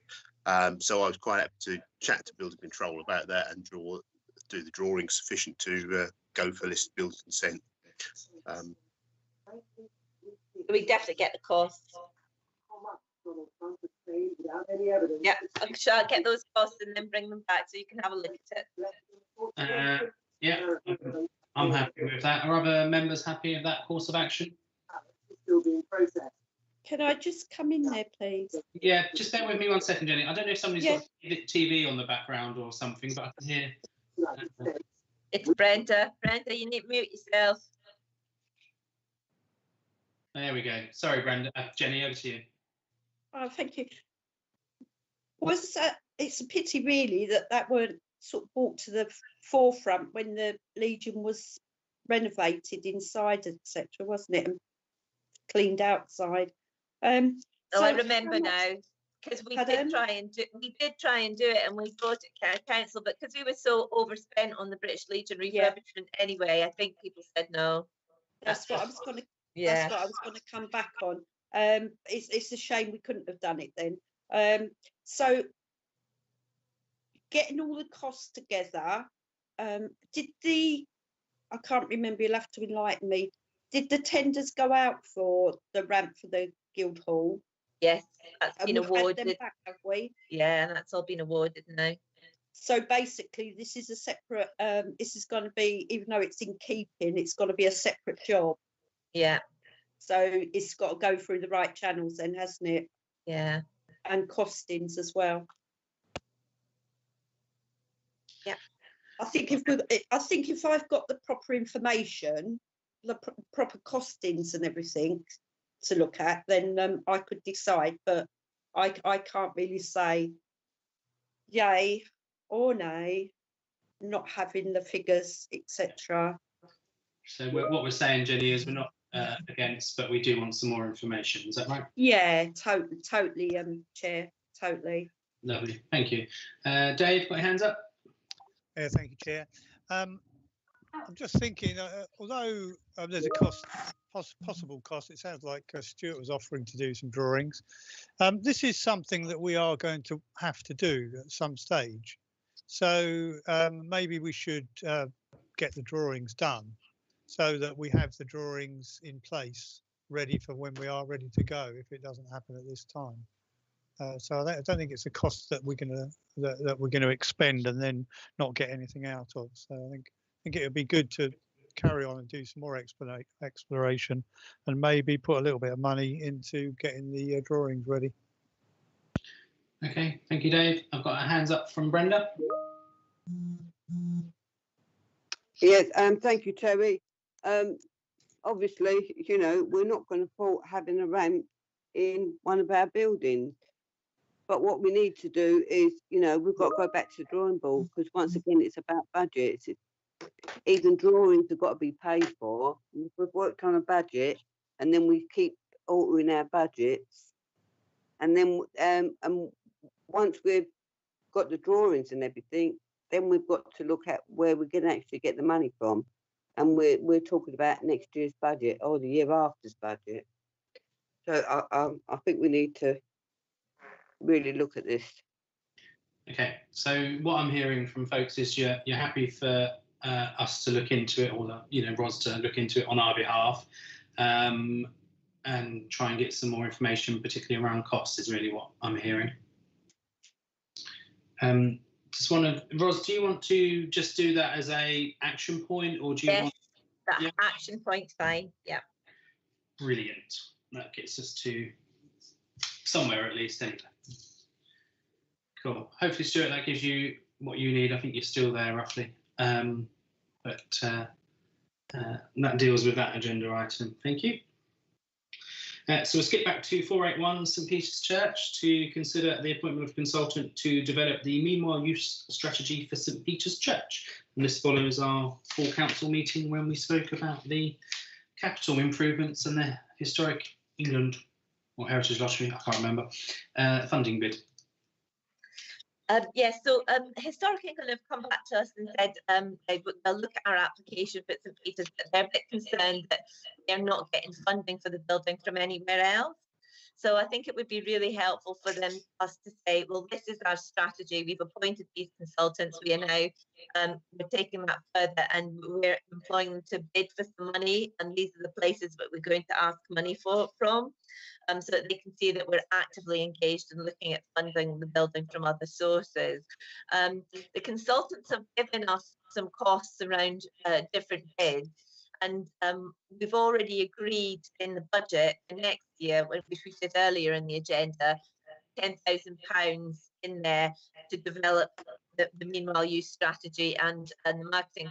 But I'm just wondering whether this financial year, if councillors, if there's money within our premises maintenance development pot, whether we could look to maybe employ them for maybe up to £3,000, but that would be depending if there is money available to do that, to maybe start doing some work with the local enterprise partnership and developing a bid for that pot of money.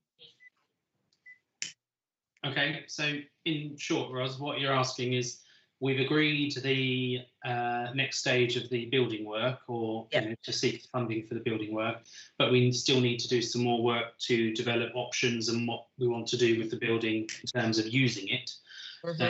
And 3 days of this company that did the meanwhile use strategy will take us further on that sort of journey of working out what we're going to do with it, and include some funding applications to help us with that. Yeah, And I guess I'm asking for up to £3,000 in this financial year if the money is available in that premises development pot, the premises maintenance development pot. Brilliant, thank you. I just wanted to be clear on that. How do members feel about that? Noted, Carla, thank you. Sorry, can I come in, please? Yeah. I daren't touch anything. I'm so sorry. I can't wave at you or nothing. I just daren't. Yeah, I'm for that. I will agree to that. But we're like, see, I'm a bit concerned. We've spent so much money on there, but we've got to bring it back to life. It's got to be something we need to bring back to life. It's for funding bids, Jenny. So it is about basically saying this is to employ a coordinator to encourage people to use the building. Yeah, no, I'll support that. Yeah, if we can find the £3,000. Yeah, I'm sure Ros has got it down the back of a sofa somewhere. So yeah. She's normally quite good at finding money. I wouldn't be surprised.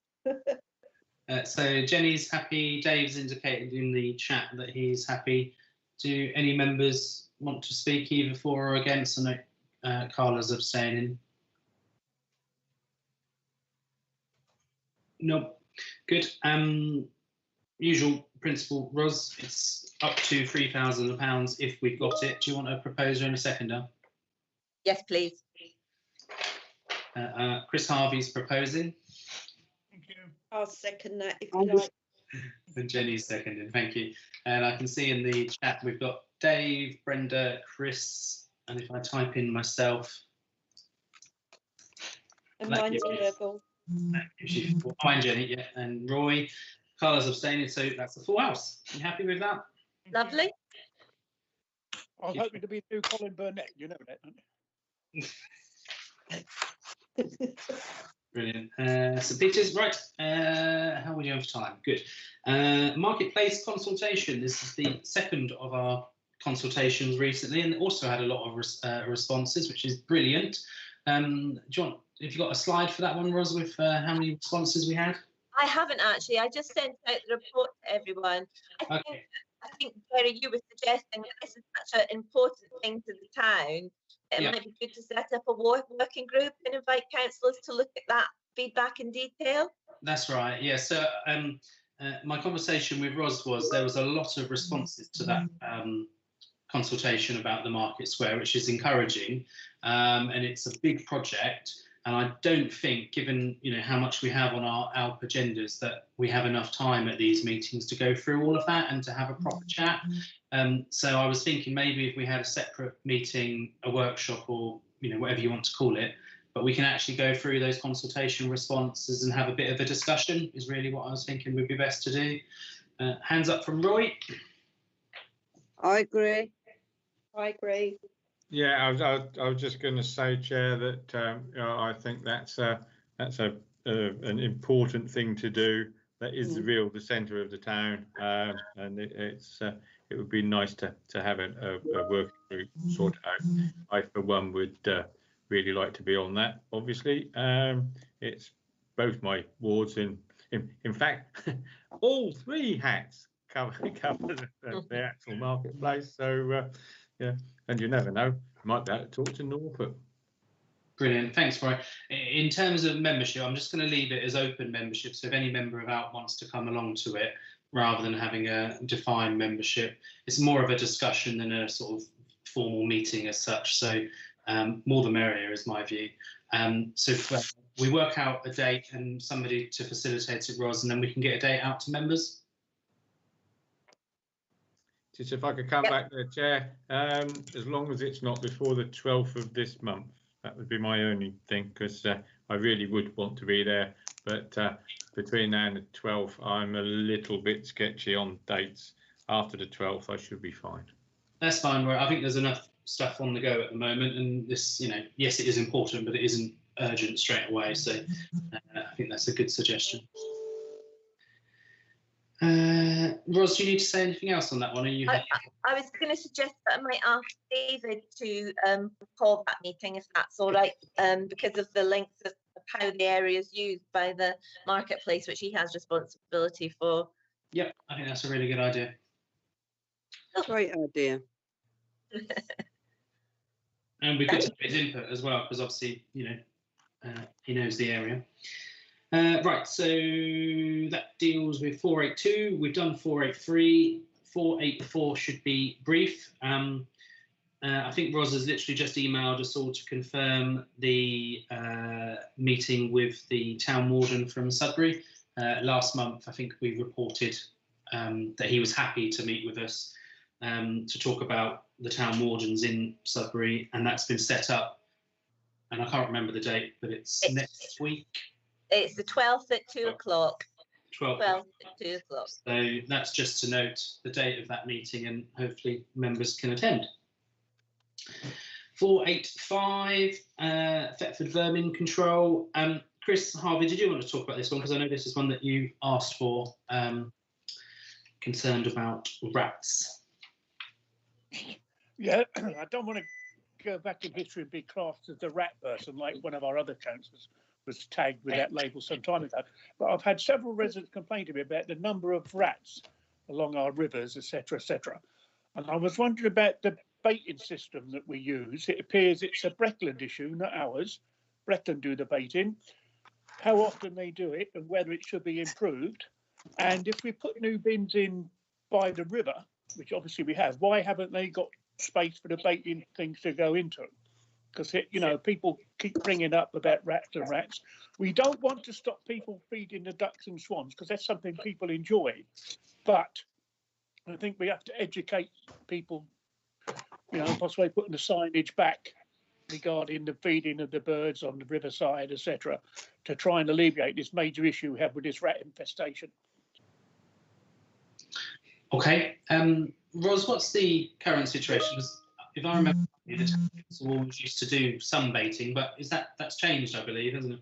Well, the legislation around vermin control changed a few years ago now, probably about 2 or 3 years ago, and a lot of it was about safeguarding wildlife, and you now have to check your baited traps but immediately after and continue to check them and make sure that no one can get into it except for rats, so that you have to have all systems in place, and you have to have them signed off, you have to have the appropriate training before you can get involved in any of the rat stuff, which we have a member of staff who's got that training who would oversee kind of but yes, so and we ended up doing Breckland vermin control, which when everything's changed over, I got in touch with Breckland District Council and I said, look, we just can't afford to do this anymore.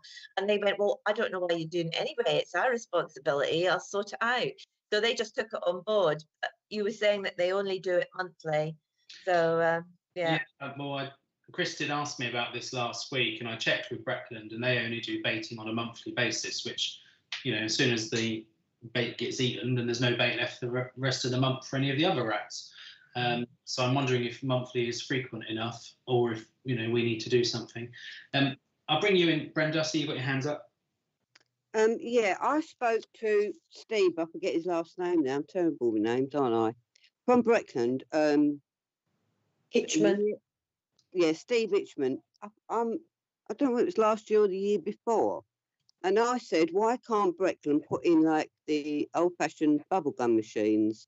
And then what you actually do is, you know, they'd put a penny in and they'd get a handful of stuff to throw into the ducks, which it is the duck food, which would control the rats really, because the ducks would eat it straight away and we haven't got bread floating about everywhere. It's just a fault, you know. We're looking at the riverside, and I think we should be talking to Breckland about it, because he said that's a fantastic idea. And if you go up country, you do see these where, you know, it's only a penny, or you choose what you want for the price, but they just put the children put it in, and then they've got a handful of stuff and they throw it in, and it does keep the vermin under control a bit that way. Yeah. Did I understand you correctly, Ros, that if we wanted to, we have the wherewithal to bake bins on our own land? Well, I think we need to do it through a contractor, to be honest with you. But we've got the expertise to manage that in-house, in a sense. Am I making myself clear? So it's better for us to go through a contractor and ensure that's done, and then we monitor that that's done properly. Okay, so if we have an action point to get a price for that, and we can then review it next meeting. Yeah, I think, to be honest with you, I think we can just go ahead and get that done, really. How do committee members feel about that? I assume it's not overly expensive. It won't be, no.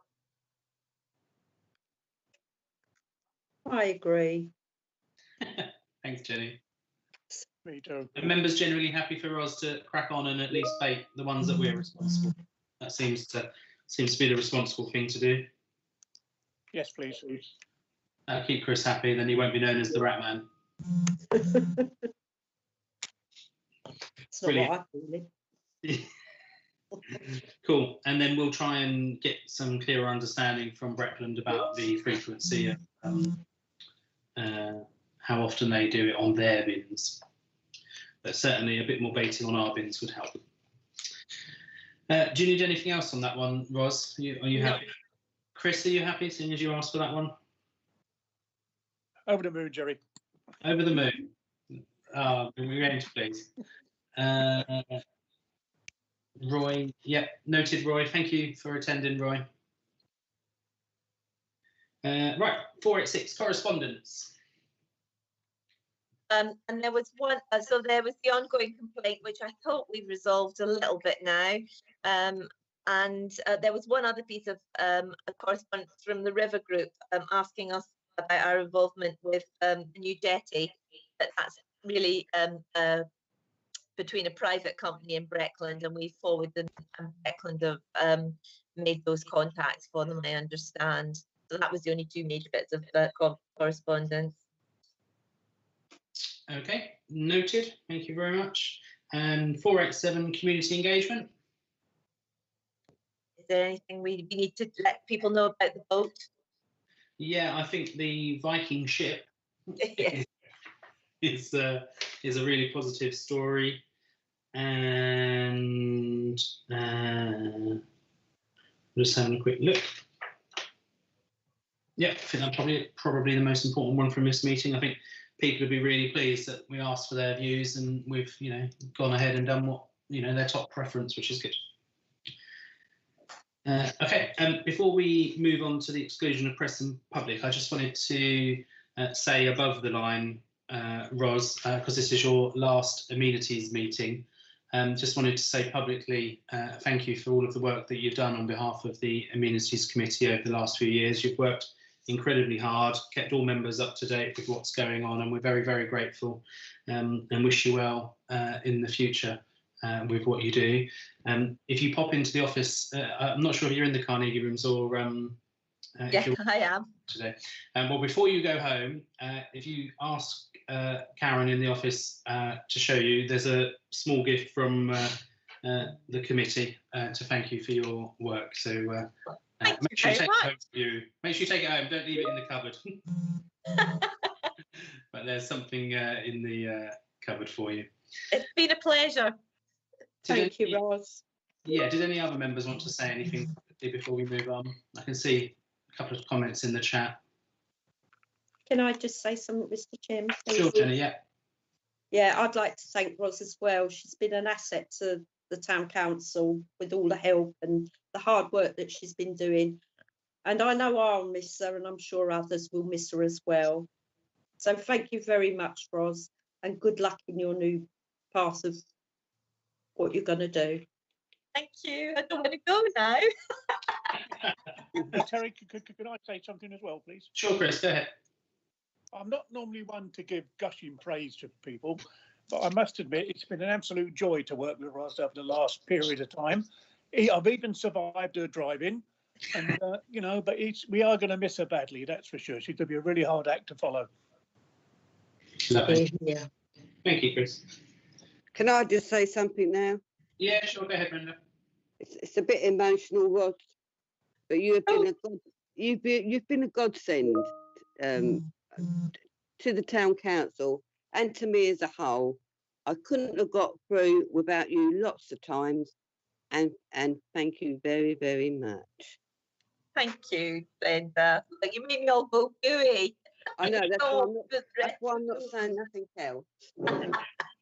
Thank you very much. And I think it's really important we do note your contribution, Ros, and you will be missed. But we're not done yet because we've got a couple of agenda items to whizzle through.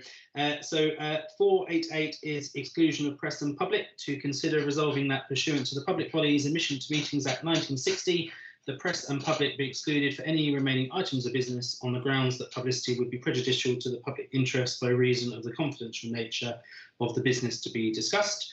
And the 4 remaining agenda items are all to do with contracts or leases and are therefore commercially sensitive.